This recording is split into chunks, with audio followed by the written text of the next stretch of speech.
Thank you all for joining us on this snowy Monday afternoon here in London. Welcome to Philanthropy Impact's Walk in My Shoes series for professional advisors. My name is Seghers and I am the Director of Membership and Development and your moderator for this series. As a not-for-profit membership organisation, Philanthropy Impact exists with the mission to increase and improve philanthropy and social investment and to also encourage impact investing. This weekly Walk in My Shoes series has been designed to spark thoughtful debate and highlight industry trends to support you and your clients in developing their impact and sustainability journeys. If you have any questions about what we do, the training that we offer and how we can collaborate, please get in touch directly with me in the chat or after this session. As always, this is a strictly 30-minute session, but we are taking questions.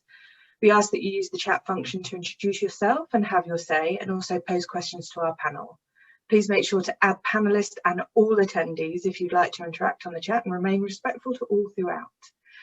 This week, we are looking at the foundation-owned company model, and our chair for today is Rosamund McCarthy Etherington, partner in the Charity and Social Enterprise Department at Bates Wells.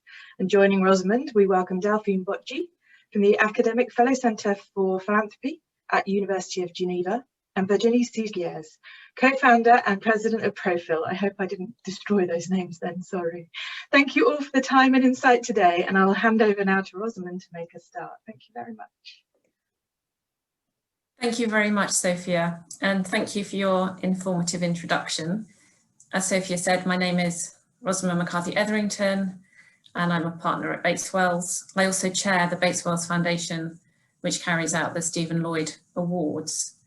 So the topic of foundation-owned businesses, it's a super fascinating one. There are many approaches that we could take this afternoon. For example, last week, the British Academy had a 2-day seminar on the future of the corporation, looking at purpose-led businesses and directors' duties. We could go down that avenue, but we haven't got time. We've only got 30 minutes, so it's going to be short and sweet, and we're very much going to focus on the sort of foundation and philanthropy angle with our two amazingly expert and experienced speakers. So in the half an hour that we've got available, we're going to explore questions such as, what does it really mean for a foundation to own a business? In the UK, we're very familiar with the charity trading subsidiary model where the charity sets up a business. But in this case, what comes first? Is it the entrepreneur and the business, or the foundation, or does it vary? Are there any particular industries in which this is prevalent, whether that's kind of media, tech, fashion, manufacturing, or does it vary? Question I'd really love to get to the bottom of, and is I understand there's a difference in prevalence between Northern Europe and the UK and the US. So what is the reason for that in terms of that there's less foundation-owned businesses in the UK and the US? Is that cultural, legal, historical? So super fascinating discussion I hope we're going to have. So I'm going to start with Delphine, and she, as Sophie said, a distinguished lawyer in Geneva, founded Purpose Lawyers in 2020, so very widely experienced in this area. So Delphine, could you kick us off by just telling us, what is the model? How does it work? Well, first, Rosamund, thank you for welcoming us today. And well, I will attempt to make a global definition, even if we're using so many different words to talk about the same topic. You were talking about the foundation on companies. We also talk about shareholder foundations, foundation ownership, industrial foundation, holding foundation. So you see so many words for one reality, which is not a legal status actually, but just a fact, which is a foundation, who is the significant shareholder of a company, mostly or most of the time controlling shareholder. Meaning, well, it's a kind of mixing between philanthropy and business ownership, with two different purposes, I will say. The first one will be to fulfill its statutory purpose, as each foundation. Well, so this statutory goal is philanthropic. So the foundation is using its assets to fulfill its mission, its philanthropic mission. But the foundation is also the shareholder, and as a shareholder, is also perpetuating the company and protecting the value of the company. So you see two different angles. Thank you, Delphine. That was really, really helpful and very clear. So turning to Virginie, who's an expert in social enterprises and foundations and also an academic, and has also carried out extensive research in this area. So just could you let us know, how widely is this model practiced based on the research that you've carried out? Thank you so much to welcoming me. I'm very happy to share our subject, our favorite subject with all of you. Prophil is at the same time a consulting strategy firm and a research center. We try to foster and to develop new hybrid model between the philanthropic model and the classical economic model to have a kind of new capitalism models emerging. So it's true that we launched our first European study 5 years ago, and I chose this subject, which is quite unknown. And we entitled it Shareholder Foundations. It's one of the titles that Delphine mentioned. And it was the first study ever published, to my deep perplexity, because it's very widespread in the northern countries, and it's very economically efficient, and as the protective model of companies also very efficient, and it allows to protect many big companies that you all know. But very strangely, it's not known. In France, there were at that time only 4 foundations of that type, which is very, very little. Oh, that's really helpful. Thank you. And we'll explore that a little bit more as we go on. So Delphine, just perhaps you could tell us the lie of the land in Switzerland and how common it is. Are we talking about startups? We're talking about well-established companies? And sort of what charitable purposes do the foundations carry out? Do they cover the broad range? Are they linked to the Sustainable Development Goals? Just a little bit of local flavour from Switzerland. Well, yes, as you said, I'm a lawyer here in Geneva, and I'm also an academic fellow of the Center for Philanthropy, and the topic of my research is Shareholder Foundation.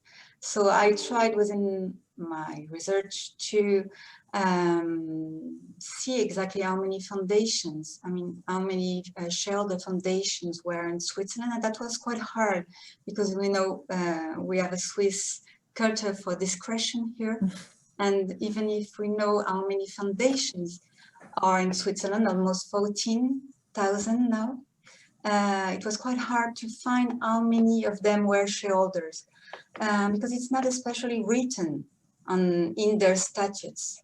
So I tried to then determine the number of them, and I found actually between 130 and 140 depending on the categories I will consider, and they are really spread within each category of company here in Switzerland. So you find companies such as Rolex or Lindt, Cocoa, or Victorinox, the Swiss knives, and they're also held by foundation. And but you also find startups and so many different topics, and maybe we can talk about it later. You can find also media company owned by foundation, and of course there are different motivations for the funders of such structures. Thank you. I'm really glad you've brought us onto the topic of motivations. I was just going to ask Virginie, again, how common it is in France, but also I'm very interested in, the motivation of the entrepreneur who sets it up, but also, there's a gift of shares, but presumably are there other donors and funders of these sorts of foundations? How does it work in France? Yes, of course, Rosamund, maybe just about figures. It's very, I think, important to say that in Germany, for example, or in Denmark, it's extremely widespread. For example, in Denmark, you have more than 1,300 companies that are mainly owned by a foundation. It represents 10% of the national wealth. It represents 20% of the contribution to the common good, the philanthropy gives every year.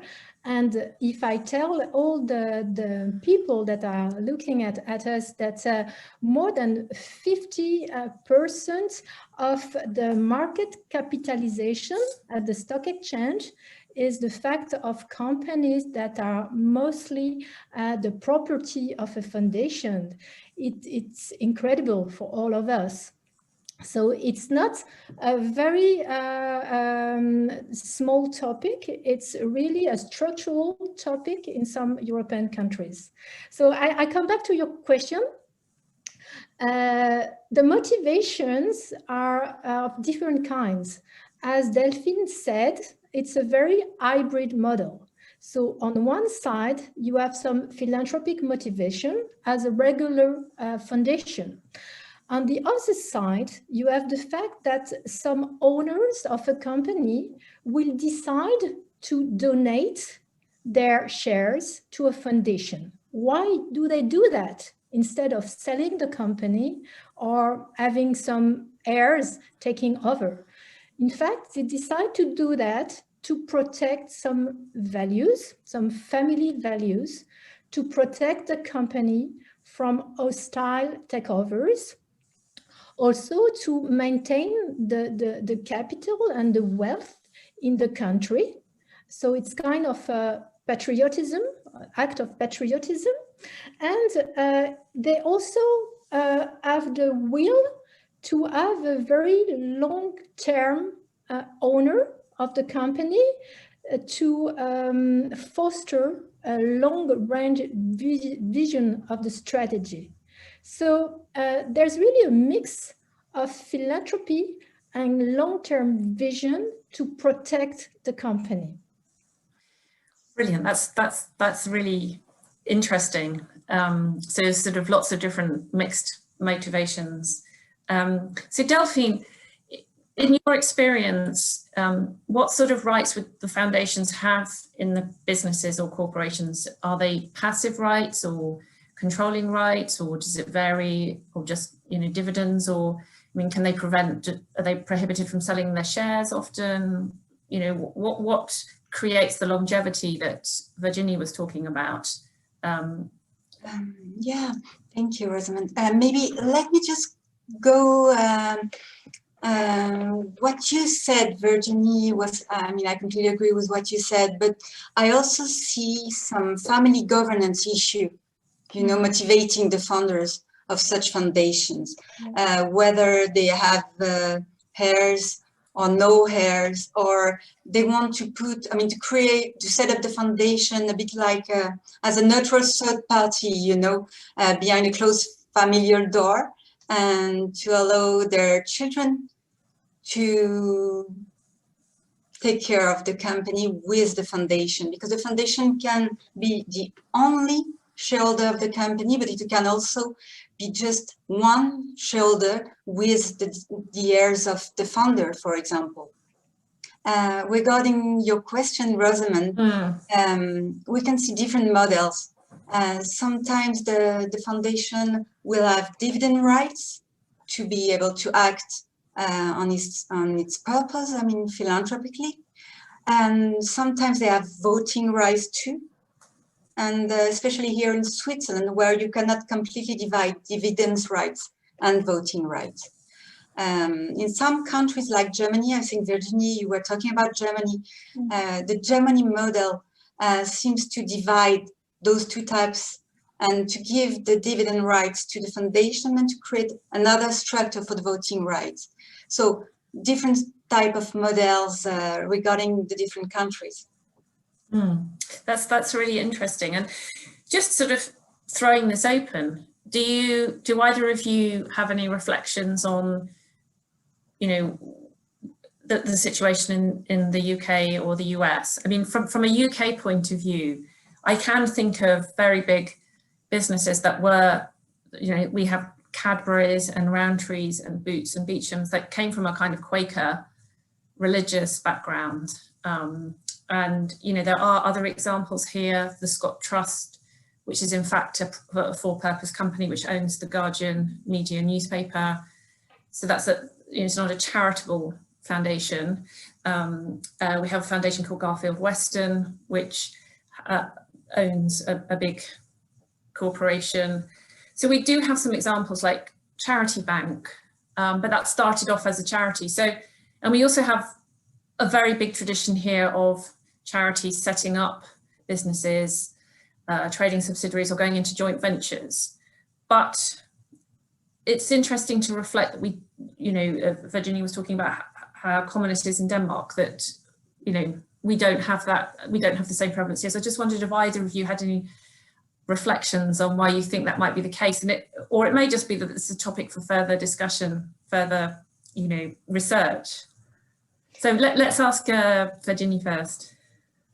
Yes, to react to your question, first, I would like to say that I've been working in the philanthropic sector for more than 25 years.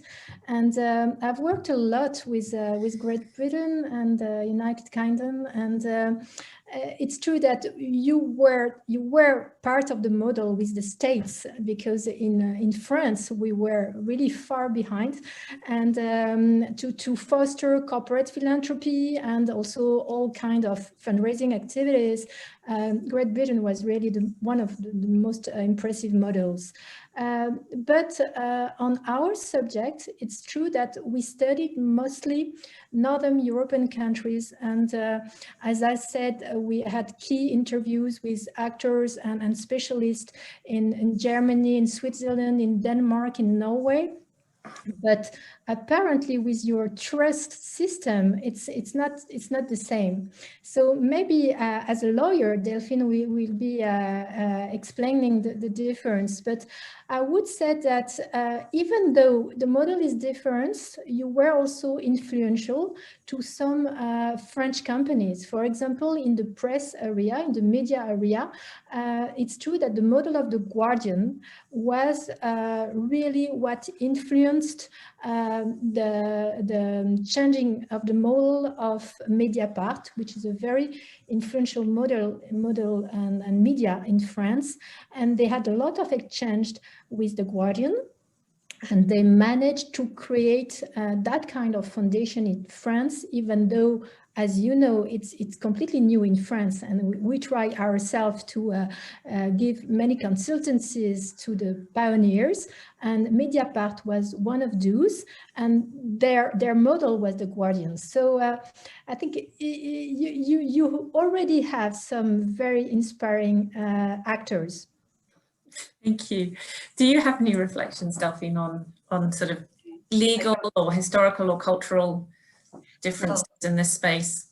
I completely agree with Virginie regarding the trust. I mean, there's a huge difference between the continental model and the UK model with the trust. As you know, we don't, well, for the time being, we don't know the trust model. So, of course, the Philanthropic Foundation took a kind of this place. I guess, well, as a lawyer, I would say that, especially regarding Denmark, I know that there were historically some tax reasons and legal also reasons regarding especially inheritance law. And I guess in Denmark, well, if I remember well, there were even a specific law considering business transmission to heirs. So that might be historical explanation. Also, of course, there are also some cultural explanation to this model, which is really mainly developed in the north side of Europe, which is very interesting to see. Yeah, and maybe, it's interesting. Sorry, go on, Virginie. Sorry, just Delphine, to go on with what you were saying about Denmark. It's true that, for example, in Denmark, one of their motivations through tax incentives was also to protect some top companies and to maintain the capital in Denmark. As you know, it's a very small country with only 5 million inhabitants, and they had some very, very competitive industries. For example, Novo Nordisk or Carlsberg, who everyone knows, and Maersk and so on, and all those big companies, and even some smallest one like Velux, for example, are owned by a company, by a foundation, sorry. And they wanted to have these companies being protected and maintained within the national borders. Interesting. Now, just moving on, so I was going to ask Delphine, in terms of the sort of the charitable activity of these foundations and what they do with the dividend income they receive or any other funding, is the charitable activity very much linked in a way to the sort of broad area that the business or corporation is involved in? So, for example, I mean, here you may have a corporate foundation which, you know, very much is involved in tech, if that's what the business does. Do you find that, so that if it's health related, then it will be more involved in I guess, how do they work out the program of the foundation in terms of the links back to the business? It would just be interesting to see. Well, we did notice that in Denmark, they were very often linked to the business. For example, the foundation might take part in researches in a way linked to the business, but it's absolutely not the case here in Switzerland. I would say that shareholder foundations here in Switzerland are really acting as traditional foundation, and actually they are traditional foundation and acting exactly as any foundation. So I don't see any difference within their activity. It's the same in France, and even in Denmark, you have some very traditional like foundations like Carlsberg. Carlsberg is owning some very prestigious museums and runs those museums, and it's not related to the activity. So no, there's no difference, I would say, according to their activity and the kind of action they support, but there's a difference, I would say, in the governance. I don't know if we can go on that topic. Oh. Yeah, no, do go on. For me, it's very interesting after, well, having forced many foundations to grow and to develop even worldwide, to see that in these foundations, you have at the same times the founder and the heirs and the family most of the time. Because in a way the family will not be any longer inheriting from the company. So it has to inherit from something, and it will be the foundation and the activities of the foundation. So they are very proud about being on the board. Then there are also some representatives of the company, most of the time, not always, but most of the time. And there are some experts of the topic, the philanthropic topic they are helping. So it's a very mixed kind of governance. And in some companies and in some foundations, for example, in Denmark, I ask, well, what is the schedule and the topics you are dealing about during one of your administrative boards? And they told us, for example, in Novo Nordisk, that during the morning, they are speaking only about the philanthropic activity. And in the afternoon, they are having some people from the company explaining the strategy, and they are just looking if the strategy is in accordance with what is in the status of the foundation to be protected. So we never have another kind of foundations.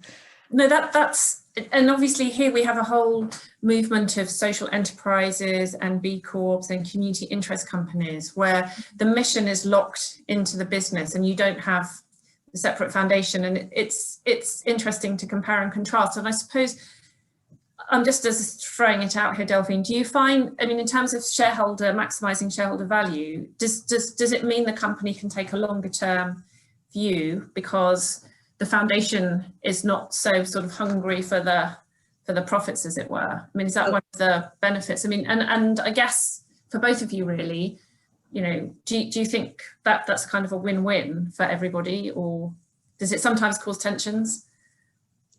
Well, I'll say foundation ownership is long-term ownership by essence, clearly. So you can really see the effect on foundation ownership. Then regarding the governance issues, I would say you definitely have to be very, very careful when choosing the governance, both of the foundation and the company. Some countries even forbid to have the same people sitting at the board of directors of the company or at the foundation. And these are very strict regulations just to avoid that the foundation directly interfere in the conduct of the business of the company.